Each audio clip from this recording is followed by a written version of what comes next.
Good morning. I just started, so take a seat.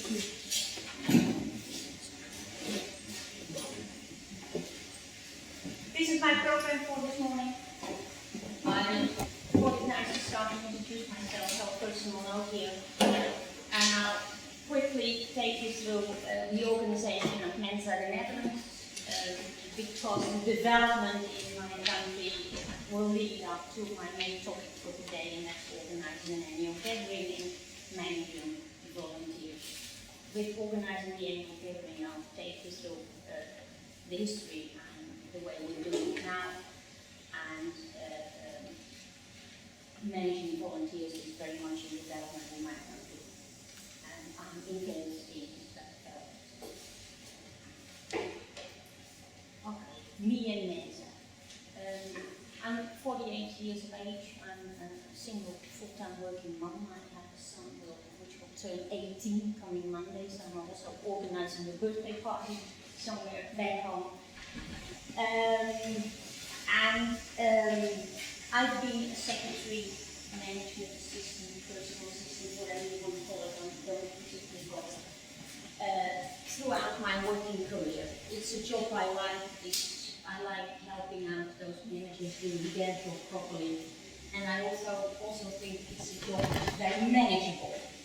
I'm able to sort of organize my own work and do the things I like to do, and the things I don't like to do, I make sure somebody else does.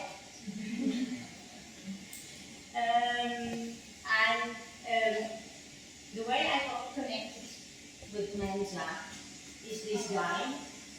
This is my son. And Alwyn was tested at the age of 4.5 and officially recognized as a highly gifted child. And well, I knew nothing of the subject, nothing about high intelligence, highly giftedness. So I started reading on the subject. And of course, you also learn about organizations working in the field or are connected with the field, and of course I learned about Mensa. Mensa, as far as I could understand at that time, was more involved for adult people, so well, always being very small then, I got involved with an organization that was more into parents that were highly gifted children, and they really helped me out getting a grasp on what do I need to know of a highly gifted child and how to be able to help my child, especially the school system in the Netherlands can be quite a problem for highly gifted children. He has been a disaster throughout the school career so but he's turning into a very nice boy.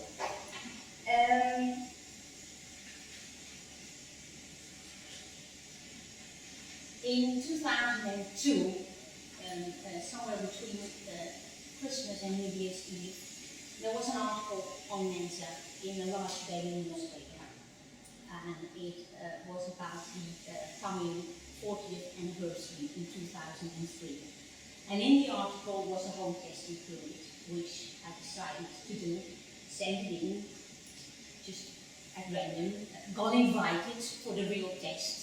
Went in April 2003, and to my astonishment, I passed the test. Never thought myself being intelligent, but I passed it, and I've been laughing my head off at first, very much in denial. But I didn't become a member, decided, hey, it isn't that expensive to become a member, and let's enlarge my circle of acquaintances. Well, that's a goal met by now. And taking part, starting, going to activities, to events, well, I got to understand why I do differ from most of the people around me and why I haven't been fitting in school groups or other organizations, and I sort of, well, I'm a bit different than normal.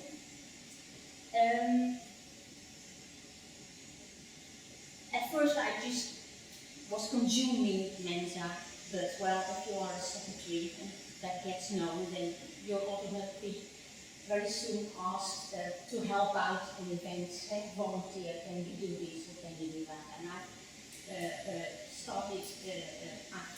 entered the organization committee of the Dutch annual gathering in 2007, in 2008. In 2009, I should go on to my next slide, by the way. I became a region coordinator. There are 50 regions in my country.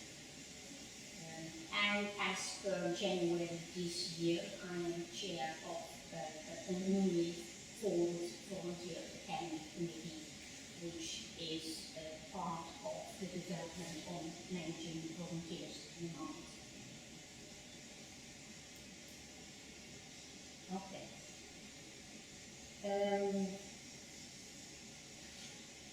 Any questions so far? No? Mensa the Netherlands. I'll take you very quickly through the history and then of course to the present where the development lies, and I even formed a slide about the future. But the history is very short. We were founded in 1963, that makes us number 3. Only Mensa, Britain and USA are older. I didn't know this. And the last bullet is the interesting one because that's part of the development. We have seen a net growth of membership of 6 to 7% annually. And that of course requires that you need to look into your organization. Because from January we have just over 4,000 members. I don't know the present status on the moment, but I think it's 41, 67 or something. We've got a board of 7, like I said before, we've got 15 regions. Every region is having, we try to have 2 coordinators per region, but I think we've got 24 region coordinators nationwide. So that's good. I think we are the biggest group of volunteers as coordinators. And we've got over 200 registered volunteers who are all known to be active, not those who help out on an event here or there, but are really active within Mensa itself. And I think we also are a pretty active bunch in the Netherlands because last month I told important that in the month of July we had 46 activities throughout the country. But the Netherlands is a small country that has an advantage. Everything is at driving distance, so you can participate if you want every day, do something within Mensa. And even in August, being a holiday month, there are still 38 activities listed, so that's not bad. And to come back to the membership growth we've been seeing the last couple of years, that has led to the decision in 2009 to have a survey into our own organization. A special committee was formed, the committee 5,000 plus, and the report they handed out at the end of 2009, handed over to the board, stated, gave an insight in the strong and weak points of the present organization. It gave insight in our shared values, which are equivalence and easy access, and they advised to add a third shared value, transparency. They also gave advice on how to reform the organization to get it ready when we do hit 5,000 members or more, how to be organized, how to be able to manage that amount of members, and where the organization could be improved. Which is also recognized, not many people know, but with 4,000 members we are the 4th biggest Mensa worldwide. Only Mensa USA, of course, is the largest, followed by Britain, followed by Germany. and we are number 4, being a small country as we are. I think that's rather nice. Just for fun, this is the Netherlands, and the big yellow marked region is my own region of which I'm a coordinator. But still, but that was just fun. Okay. Mensa, the future. Accessible and social, meaning keep things easy and simple.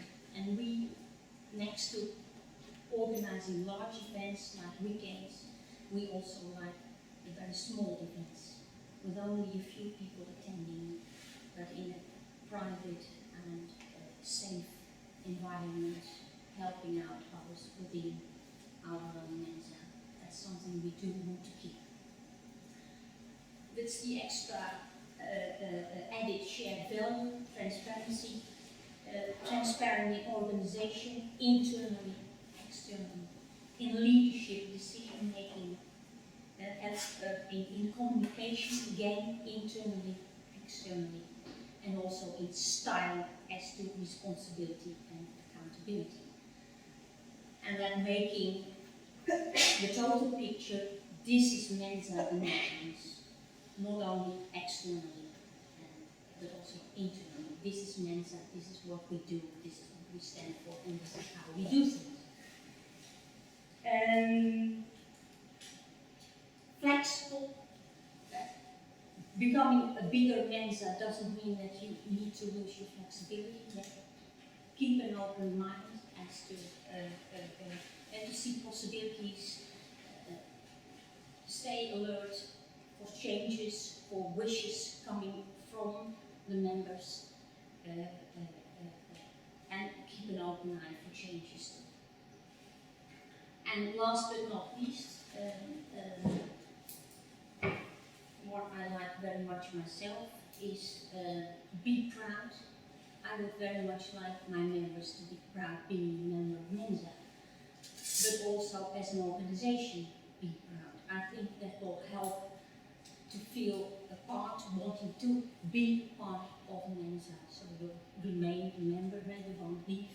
In Mensa we have a really low rate of membership exit. Don't be vergeten. Okay.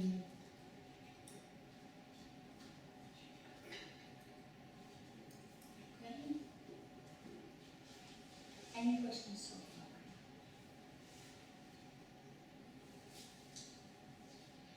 Okay.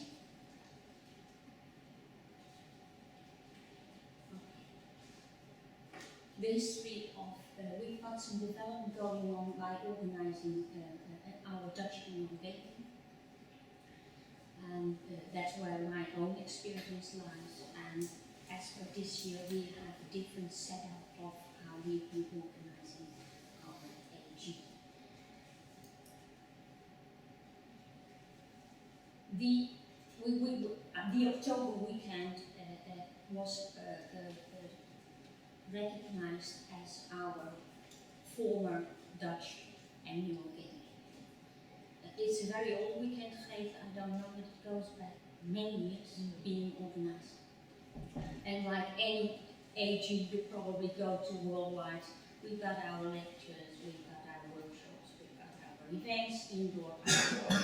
There's room to play games, to meet one another, to check on it. I think that is what you can see in any annual gathering.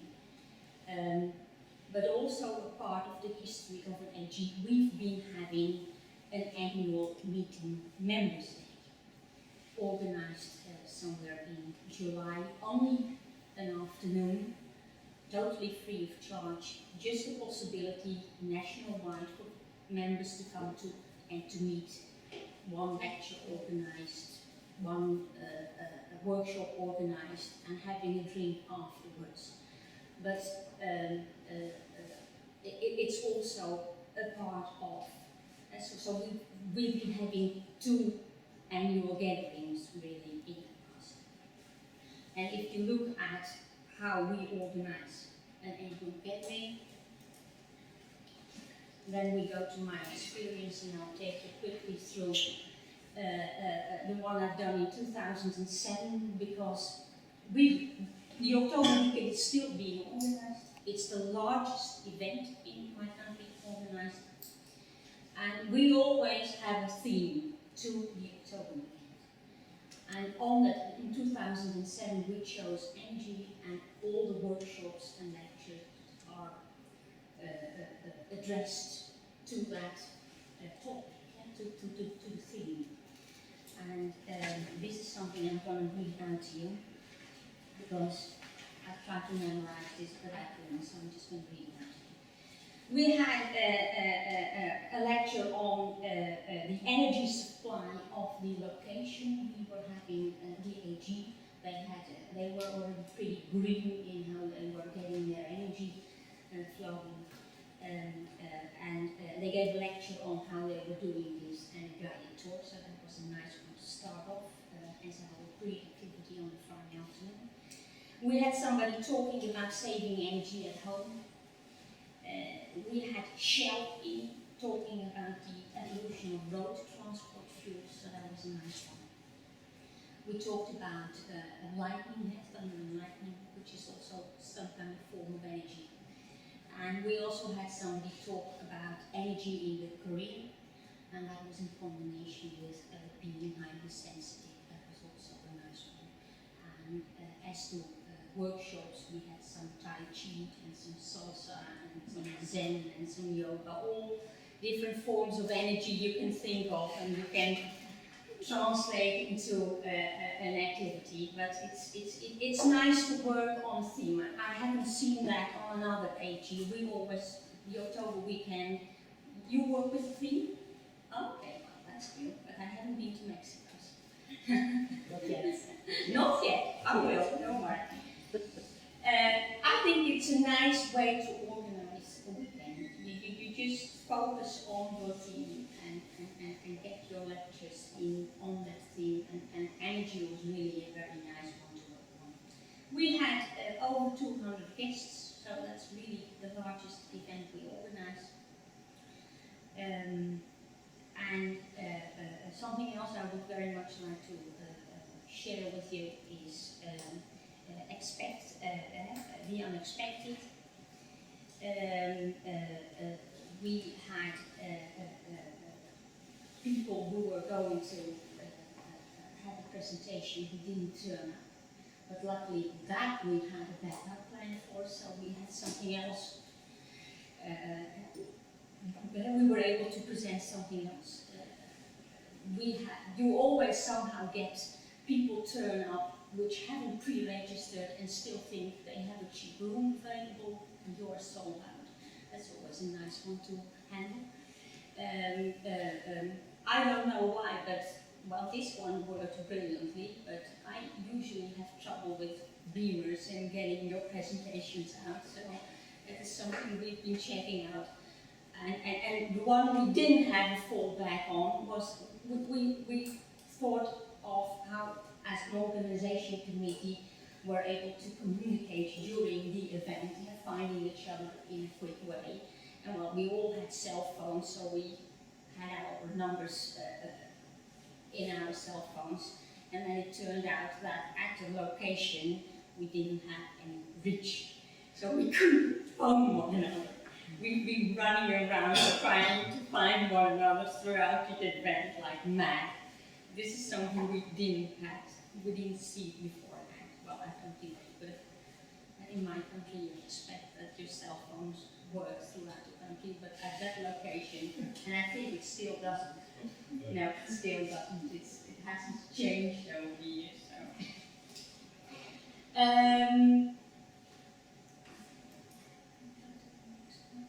This is something I already told you before. This is the annual meeting members day organized in June. And the location of this day used to travel throughout the country every year in a different spot, free of charge. And if you then go to the present way we organize an AG, as starting this year, we have made it into a special weekend, so the October weekend is no longer regarded as our annual gathering. It's turned into a special weekend, also in June. And if you look at the setup of the AG, it's turned into a combination of the October weekend and of this annual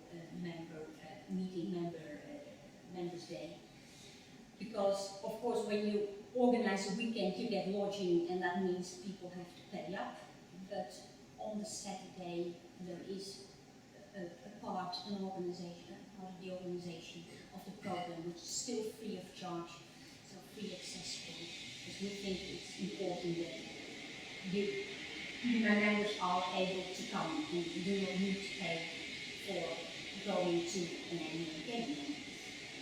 Another difference which I found doing my research is that if you look at an October weekend, you get a lot of speakers in from outside Mensa, which are not necessarily a Mensa member, and you get an organization in, and the AG has set out to try to have all the presentations and all the workshops be given by members.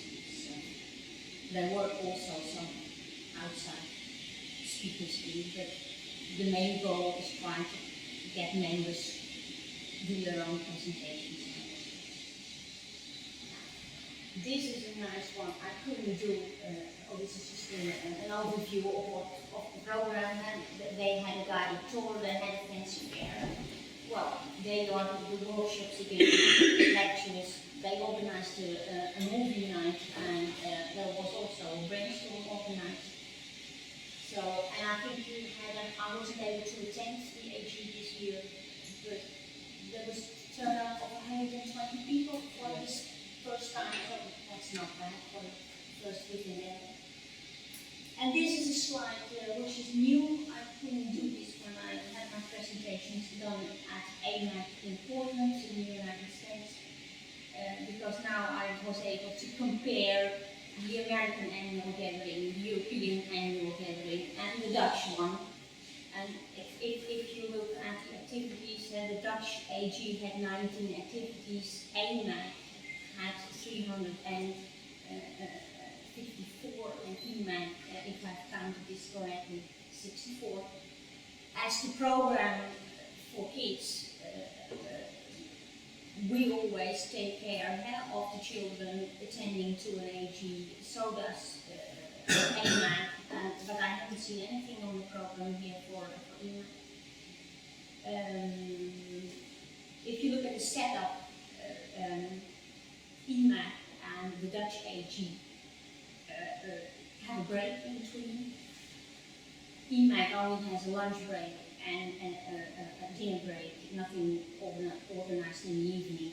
But if you go to AMAC, that is a continuous program. It starts at 9:30 and it ends somewhere in the evening or even in the night.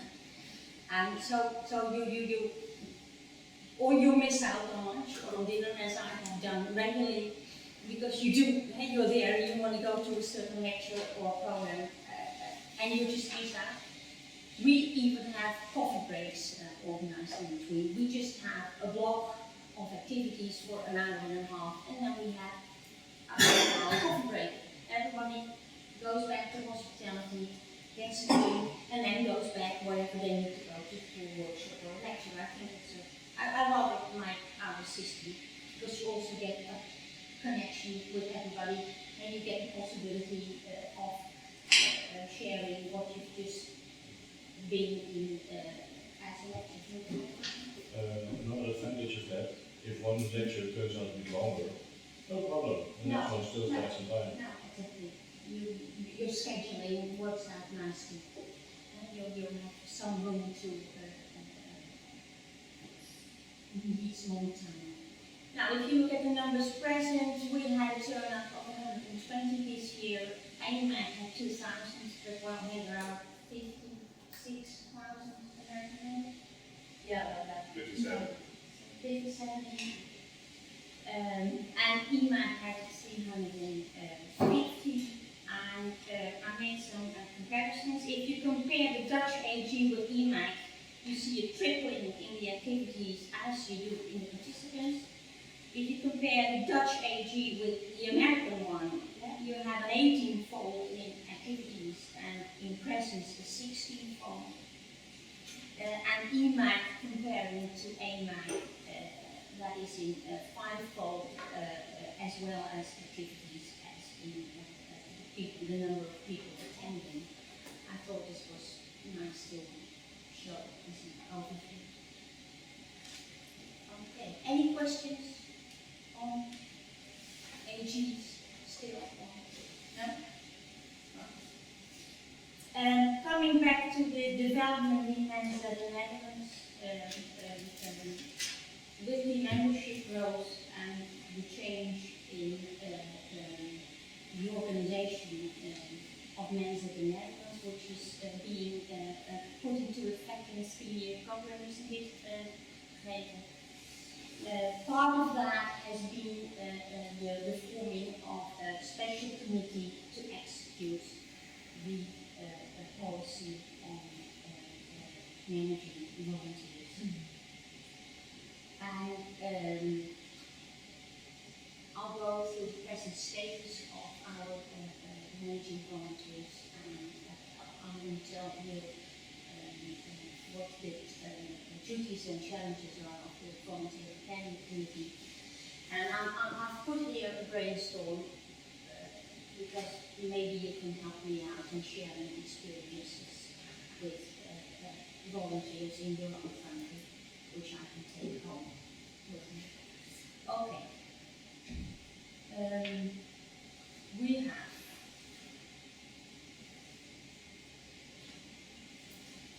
just let me check my notes.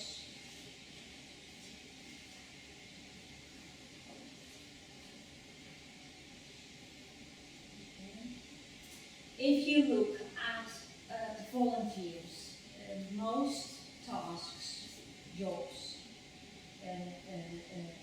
roles are described. Everything is on paper.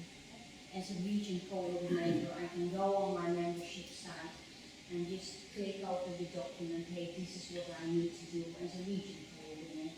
This is what I'm signing up for. And most of the tasks are on paper. New in development on that is that last year we had all the competencies of the board members being described. And that's just not only a job description, but more the competencies necessary if you want to enter the board. And I think later we will continue with that. Yes. That is also in the document, probably the region coordinators being the largest group globally to describe next. We have policy available on recruitment,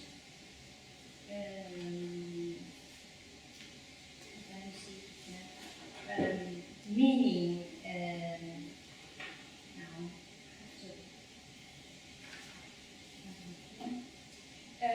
that means that we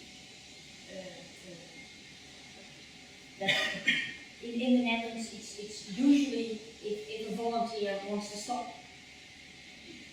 it is custom that the volunteer itself finds the success. But also the board is very active in, and this committee, new committee form, will be active in trying to find new volunteers for a certain job. Vacancies on jobs, of course, are published in our magazine, are published on the website, are published on our email lists, and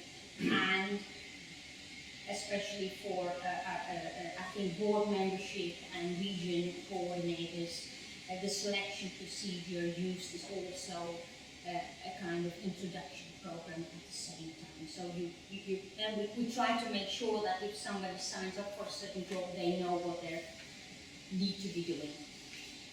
As to appointments, we've got a welcoming letter, and which is new, which is the development thing of last year. We need to sign a privacy agreement. Every volunteer who's registered as a volunteer needs to sign this privacy agreement. You get extra access to privacy, and we just want to make sure that everybody is handling that in the right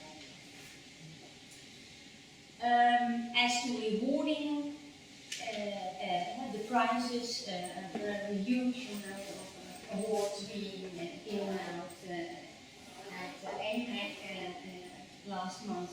Well, we have a few less. We have a volunteer of the year being appointed, and we have a few tokens of esteem. I think you recall the certificate of appreciation, which are handed out, and so far it's been the board deciding on who is becoming, who's getting a prize, who's getting an award.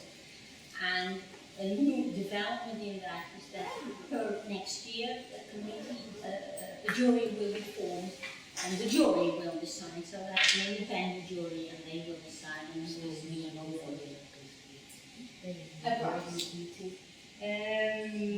As to expenses, you can go on our membership site and you can find all the information,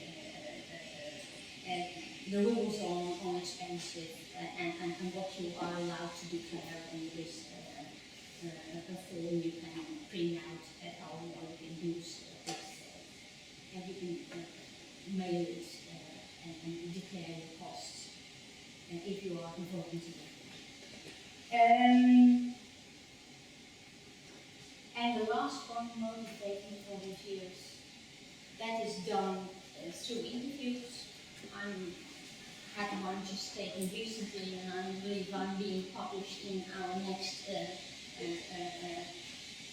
bulletin. They had somebody from it's the The editors. The editors, had the editor group, had a few journalists walking around, and they just phoned me up, hey, you're a volunteer, do you want an interview taken? And that interview is a kind of promotion, a kind of marketing, to get people know what type of volunteers are around, and to get people interested in becoming a volunteer themselves. Whenever possible, I see the board utter words of appreciation towards volunteers on weekends, in annual reports, in mailings and send out.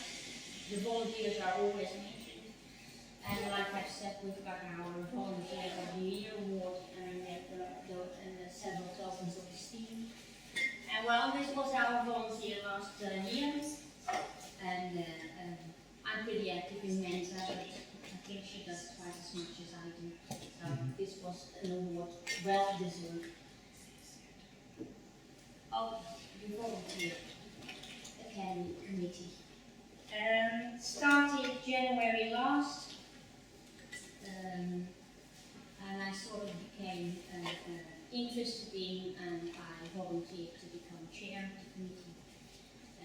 We are starting from scratch, so that's why I decided to enter the leadership exchange program. I sort of thought to myself, let's get my input from a broad line, starting with nothing, and especially going to the States, and we're far more developed than we are. Well, I got all the information I wanted, so very good program. And if you look at the duties of this committee, we are 4 women, by the way. We have to organize a kind of thank you weekend for those 200 plus volunteers we have. It will take place in September the 17th and 18th. We've decided to work on a theme.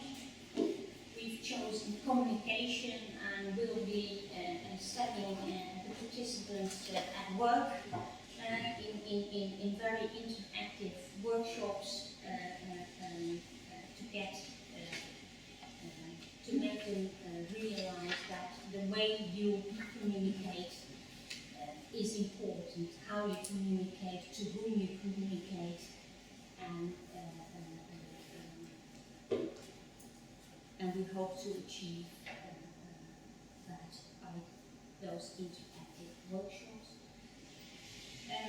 Something else, another task of the committee is developing a schooling training to improve the quality of volunteers, to help them out to be a better volunteer. And this is something I really need to develop, but nothing on that in the Netherlands so far. So I'm getting your program. That will help me get things going, get it set up. Another task of the Volunteer Academy Committee is to develop a stimulation program, and we need to produce an annual activity plan, which I will need to hand over to the board in October, and especially the workshops, but also the workshop bit. What I'm going to do on the weekend, I'm going to have my workshops in this volunteer weekend on Saturday, but on the Sunday morning I'm going to use, we found a very nice tool to work on with the volunteers present, because I would very much like them to tell me, hey, what do you need? What do you think would be useful for you to develop yourself and to become a better volunteer? So I hope to get input from my volunteer weekend, which I can translate into a stimulation program, but also in my annual activity plan, because I hope to start giving training next year. I haven't been able to do that this year. Jacqueline is using my budget. She had a nice program, so I handed it over to Jacqueline. You all know Jacqueline is the chair of Dutch Mensa. So as to my task, I've started organizing the weekend, and in the committee in total, we said, well, let's ask the volunteers themselves what they think they need in improving their own quality. So that is very much under construction. Well, my challenge is being a new group. I think it's a challenge to form that group, being a solid one, that you know, get to know one another, and that you know what everybody is doing, and find out what you like to do, because usually what you like to do, you do best. I think it's very important to create a positive image as a committee. If this committee does not have a positive image, then how I'm going to stimulate members to become a volunteer. And like I've said before, I hope to achieve input from this volunteer weekend, which I can translate into the activity plan and in the development of workshops. And I think it's also a challenge to meet my board deadline to get all those plans done. Because this is a very nice program, this leadership exchange program, but it also costs a lot of time as well. Okay, well, I've sort of come to the last bit of my presentation. Are there any questions so far before I go on? Can I ask, how did you start up this volunteer program in the beginning? That's something that we want to do in relations and start up a volunteer group, and I want to get an idea how Netherlands started out. Yeah. Well, in the report, when the committee 5,000 plus handed over to the board, there was also a bit on promoting, on volunteership and on managing volunteership. And as a result of that report, it was decided that the committee was going to be formed to execute the task on volunteership, on managing volunteership. And well, I'm a pretty active member myself, so I've been to the annual business meeting, so I read the report, and Well, I just got hooked on and I just volunteered, hey, if this committee is being formed, I don't mind becoming chair. That's also a personal thing. To become chair of a committee means that you're developing yourself in a certain way. So that's the personal aspect. Taking part in this leadership exchange program, the personal aspect for me was becoming a better speaker. This is my 4th presentation ever. So I'm doing my best here, but I'm very much on in fact. So I just volunteered as data, and then you send out your vacancy, like I said, on email, on the membership site, in our bulletin, and then people just phone in and sign up themselves. Really, that's what happened. And it was. But the point of this first, as a board, you need to have an idea, what do you want? And we were very much inspired by USA because they have to follow the committee, they call it the leadership committee. You have to find a name that suits your country, for example. In the Netherlands, you cannot translate leadership committee because they will not think, oh, we don't want leadership.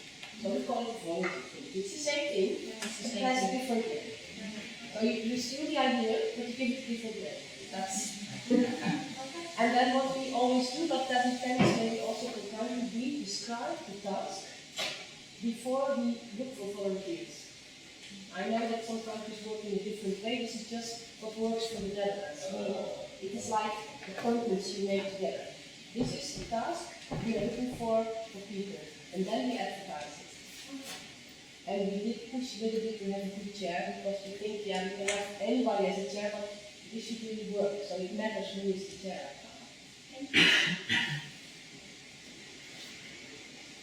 Any other questions?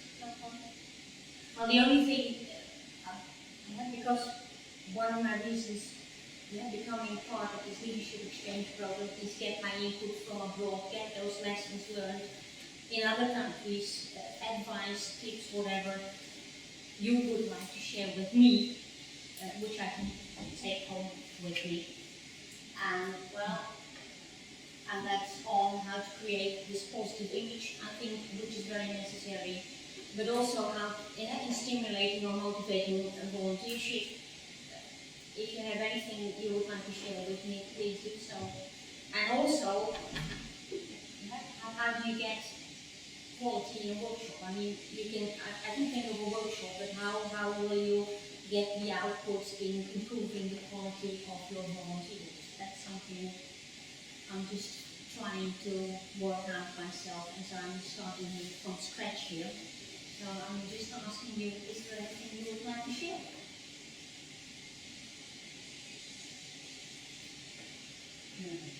Yeah, several things, I think.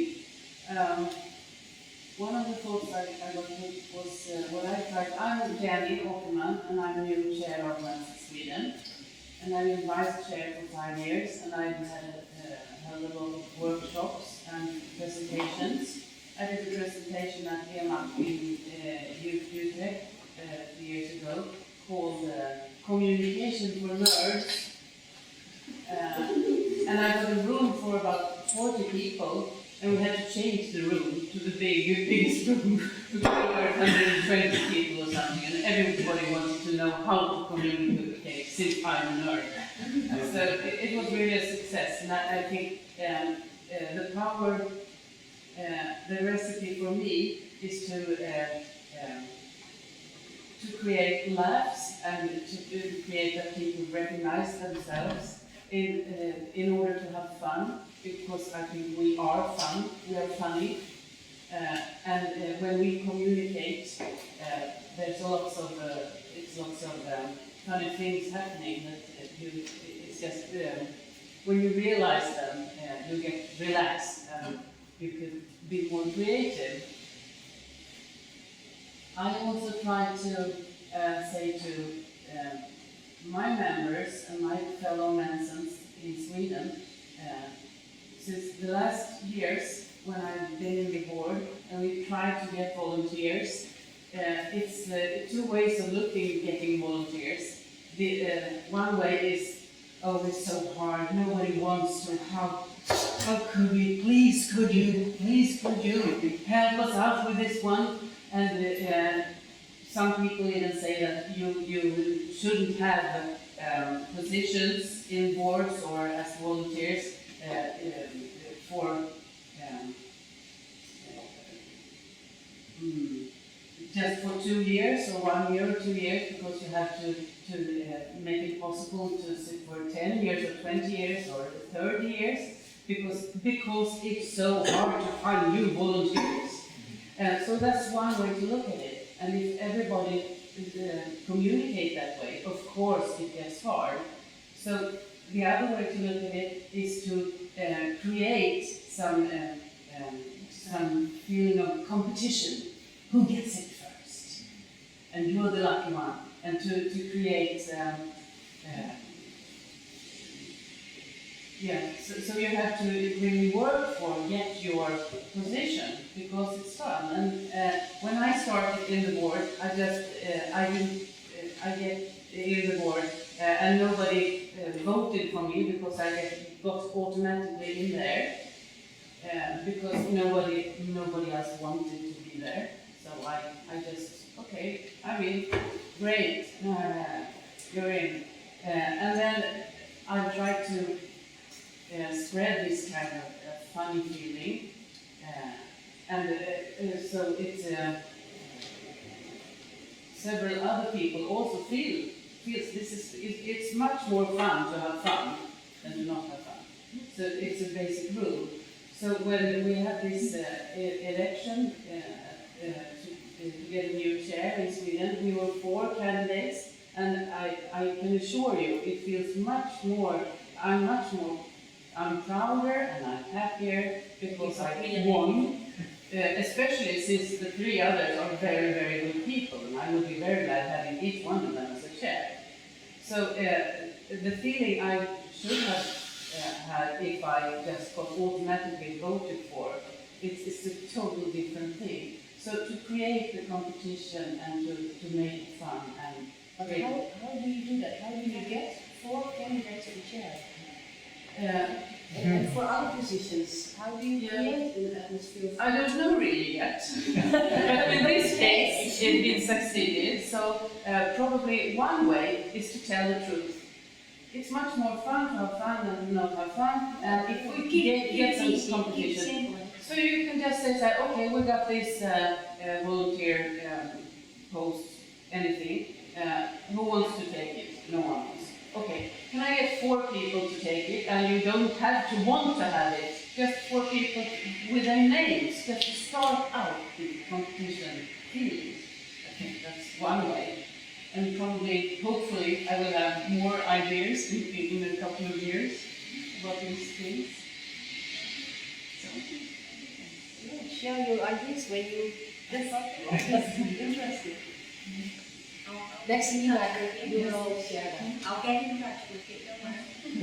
and I also, one more thing about this, how to get quality workshops. I've had some presentations since I'm the speaker usually about brain training and so on, memory training and so on, which I sometimes forget. But when I make presentations, I, as I said, try to make it fun. And I'm also a voice teacher, so it's about presentation, how to become a great presenter, speaker, how to get there, what's the secrets, how can you do to pick up your inner speaker, your inner, And be comfortable with it. yes. So I will have one presentation / workshop for Swedish Mensa in September. So just to create more people eager to speak in front of others, because that's also a secret. Because it's not very fun for everyone to just stand up and speak. It's scary. Yes, it's scary. But it's more fun than scary. Maybe if I've done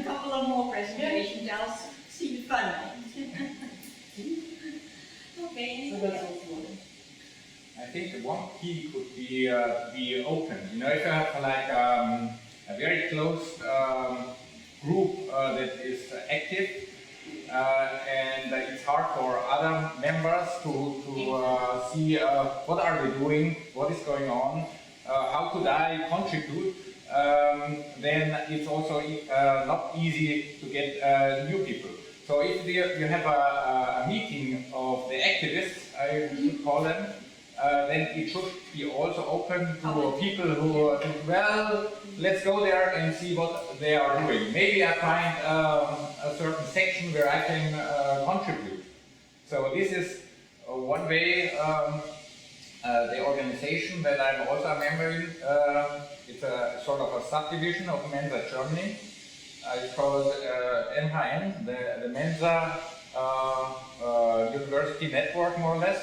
It's basically for young people. It's students, also people who are still younger than that, and it's also for people who finished their university education some years ago. Also people outside Mensa? And it's also open in this way, so you have to apply for it, and you have to sort of prove that you're high potential. So it's sort of, I should say, a funnel for trying to attract people to Mensa itself in the long run. But it's not restricted to people who are already in Mensa. And therefore it's very active, because the people they really want to sort of improve the system. And when they have a meeting of the activists, they also invite people who are not an activist yet, but who really want to see what is going on. And maybe they get hooked, and they say, oh, I have a good idea what kind of seminar or workshop we can do. And others say, well, I'm not very familiar with this topic, but I also could help, like finding a location somewhere in a nice setting, you know, I don't know, where you can accommodate like 40, 50 people, so for this weekend seminar. So this group is even much more active than Mensa Germany itself. And it's sort of, I should say it's like a piece of cake of Mensa Germany. And it's really good. And we have one very big event with 200 people, where people from even from other countries are coming. And this is held in Hanover this year. And you have also, it's like a conference type, and you have workshops and all kinds of things. And basically, like 50% of all the people, they make their own contribution. So it's very, very active. So to summarize what I said is, it's a good idea to be open, to show what you are doing as the activist, and this is the way you get other people interested in. Yeah, how to get other people interested in. If you always sit in a closed room, then it's very difficult. But if you spread the news that there are so many interesting things to do, new ideas come in. I'd like to join in the comment. I'm also a member of the MHN, and basically we're here this year to promote the idea of the MHN so that it can go international. So spread it out to your students. Basically, we have a platform that can be easily translated into English, and one method for looking for volunteers, I don't know, I can late, I'm sorry, if it has already been mentioned, just shush me down, is if you're at a Mensa event, you're the person organizing something. For example, for Cologne, we were looking for someone who has to check about film rights, because we're creating kind of like open day with lots of different talks about funny, intelligent subjects for the Cologne public. So it's not done Mensans for Mensans, it's an Mensans to go public, to kind of like look whether there's high potentials still around. And we had to still find someone to check like on video rights, that we could show movies like Simpsons or Bureaucracy, and it was at another Mensa meeting, which is called the Open House.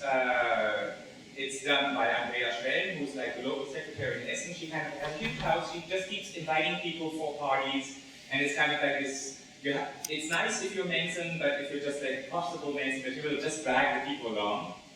And somebody got talking about movies. They said, "Okay, listen, when you're looking for someone who's interested in movies, you should do that job." So to give a really concrete thing to do, something that will just add up to the whole list of what should be done.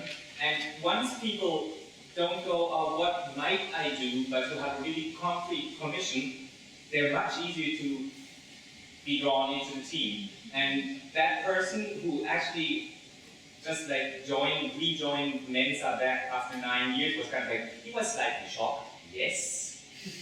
But it was a very positive shock, and he's a great asset to the team. And because you just said that you're also a singing teacher, I think it was? Yeah, singing and music, speaking voice. And because we're gonna have like one of the regional TV stations reporting on some Mensens. They're also gonna join like the normal monthly reunions. And we had some people working in media, so we had a person from Frankfurt come up to Cologne to give a media training, so that Mensens get used to, there's a camera, be able to talk, be able to kind of like get coherent sentences even if there's a camera, and be charming, and be interesting. And that's something that can be learned, and I'm very happy to find there's more people around who basically have the potential to spread it in Mensa, so that we don't have to go kind of like sneaking around the board saying, "I'm sorry, but I'm doing Mensa." But you can kind of like go public. Well, something I learned in the States, the importance of forming your own database of people you know who can do what, who is good on a certain topic, or who is able to help out on a specific commission. If you build on a database, you only sort of need to phone up somebody, "Hey, I'm in need of your experience, could you help me out?" And then it's easier to draw somebody into your team. That's something I learned in the States, and I'm going to do. I already found myself somebody who will form my database for me. That's already done.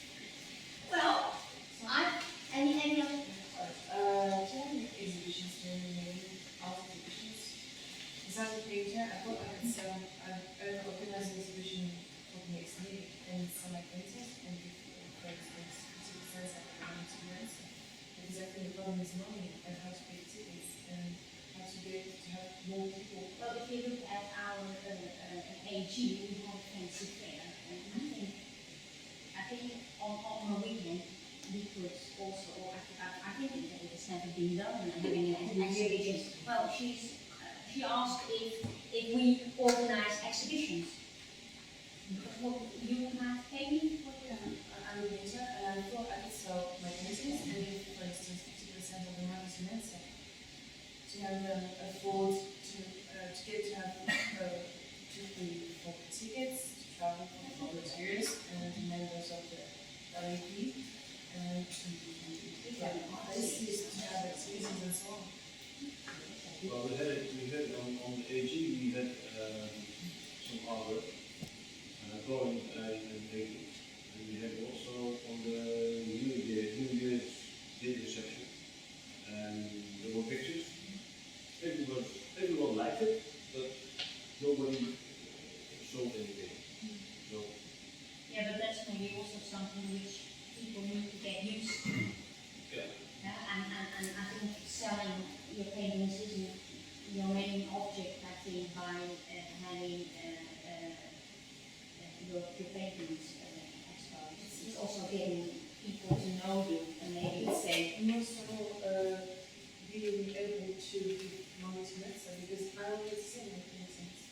But I thought it would be the idea if we do this inside Mensa to give this idea to other people. Because I'm going to see my paintings and I'm going to give this money to Mensa. But maybe it would be better if all members get the same thing too. Until now, and I don't see that it you can show your work. Look what I did, that's it. That's, That nobody there's ever thought never about, been any you can money also sell it. flowing So the idea might work. so far, so that's something nice idea to develop. Get money from, and help out your own organization within Mensa itself. Okay, cool. Anybody else? Yeah, I was thinking about just, because I was at a conference on organizing volunteers, and the man who talked, he said, he had this chart, there has to be 6 or 8 of you just in charge of different things, because if not, if there's only 2 or 3 people, they will be exhausted and worn out, and it won't be fun. But if there's 6 or 8 of you working together, it's fun, it's interacting with other people, and the whole experience of being a volunteer is going to be a positive one, and you're going to want to do it again. So not too few people organizing things together, just more of you together. It's a better experience as an organization, as a volunteer. Get enough people on your community so that all the jobs that need to be done Are shared. Yeah, are made sense. that they don't become too big for the person and because they will go back. Anybody else? Just a short organizational question. I was just asking whether there's an email list going now to keep everyone in here, because I think it would be nice to kind of like whatever you've been presenting, kind of like spread it to everyone. And You can get an email list. I do have a pen to walk around, and if somebody has a piece of paper, then And if somebody has a piece of paper, That would be and I'll send them out to you. that'd be great. Okay, sorry. Great. Yeah, okay. Yes, that will be good on everything. Recycle paper. Anybody else who would like to share something with me, or are we sort of done with this brainstorm thing? Any questions left for me to answer? No? No?